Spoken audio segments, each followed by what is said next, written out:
রাষ্ট্র জেনেছিল, না জেনে থেকেছে। রাষ্ট্রের অন্যান্য সংস্থা জেনেছিল, রাষ্ট্র কোনো ব্যবস্থা নেয়নি। আমাদের যে যে গণমাধ্যম আছে, গণমাধ্যমে কোনো নিউজ বা কোনো কিছু আমি দেখিনি, গণমাধ্যমের প্রশংসাই দেখেছি। তো এখন ধরেন এর একটা তদন্ত চলছে, দুর্নীতি দমন ব্যুরোতে কমিশনের তদন্ত গিয়েছে, তারা আদালতে আবেদন করেছেন। সেখান থেকে আমরা অনেক কিছু জানতে পারলাম, তারা কিন্তু আমরা অনেকেই হয়তো অনেক কিছু জানতাম না। তো এগুলো কি একেবারেই গোপন ছিল? এগুলো গোপন থাকার কোনো কারণ নেই, কারণ আমাদের যে রাষ্ট্রের যে ব্যবস্থা আছে সেখানে প্রত্যেক সরকারি কর্মচারীকে তাদের বছর শেষে তাদের সম্পদের হিসাব দিতে হয়, এবং প্রত্যেক সরকারি কর্মচারী যাদের ট্যাক্সেবল ইনকাম আছে তাদেরকে ট্যাক্স ফাইল সাইন করতে হয়, সেখানেও একটা সম্পদ বিবরণী সাবমিট করতে হয়। সুতরাং এই যে সম্পদ বিবরণী সাবমিট করা এবং এইসব সাবমিশনের মধ্য দিয়ে তো এগুলো বেরিয়ে আসার কথা ছিল। তো এখন কেন বেরিয়ে আসে নাই, কেন আমরা বের করতে পারলাম না?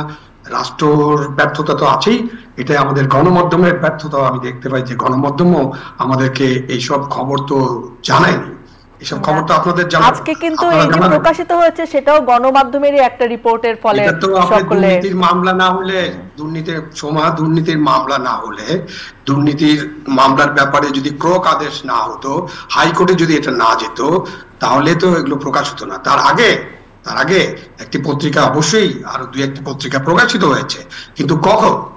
আপনি যেটা বললেন যে এটা কি একদিনে হয়েছে নাকি? তিনি রিটায়ার করলেন এবং তার এই সব সম্পদ তার হয়ে গেল।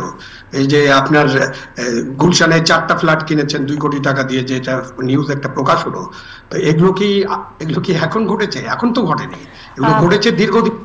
এই দীর্ঘদিনে গণমাধ্যম কিন্তু গত শুধু কি গণমাধ্যমকে আপনি বলতে পারেন, আপনার কি মনে হয় যে এরকম মহাপরাক্রমশালী যারা হয়ে থাকেন, যাদেরকে মনে করা হয় এমপি মন্ত্রীদের থেকেও তারা ক্ষমতাশীল, তাদের দুর্নীতির তদন্ত একজন গণমাধ্যম কর্মী করতে পারেন আপনার মনে হয়, নাকি তার জন্য আরো উপর মহল থেকে আসলে তৎপরতাটি দরকার? Thank you very much. এটা গণমাধ্যম করতে পারে না যেটা আপনি বলছেন, আমি এই পয়েন্টটা নিলাম। হ্যাঁ, গণমাধ্যম করতে পারছে না। গণমাধ্যমের স্বাধীনতা কতটুকু আছে, গণমাধ্যম কর্মীরা কতটা সাহস করে করতে পারে, আমরা তো দেখেছি খুলনা অঞ্চলে এবং বিভিন্ন অঞ্চলে গণমাধ্যম কর্মীরা কিভাবে ক্ষমতাসীনদের, মানে যাদের ক্ষমতাসীন বলতে আমি রাজনৈতিক ক্ষমতাসীন বা সরকারকে বুঝাচ্ছি না, যাদের কাছে পাওয়ার আছে, পেশি আছে, টাকা আছে, অস্ত্র আছে, তারা কিভাবে গণমাধ্যম কর্মীদের হত্যা করে এবং নির্যাতন করে। সুতরাং আমি আপনার কাছ থেকে এটাই শুনতে চাচ্ছিলাম যে গণমাধ্যম কর্মীরা স্বাধীনভাবে এই সমস্ত রিপোর্ট করার মতো পরিবেশে বাংলাদেশে নেই।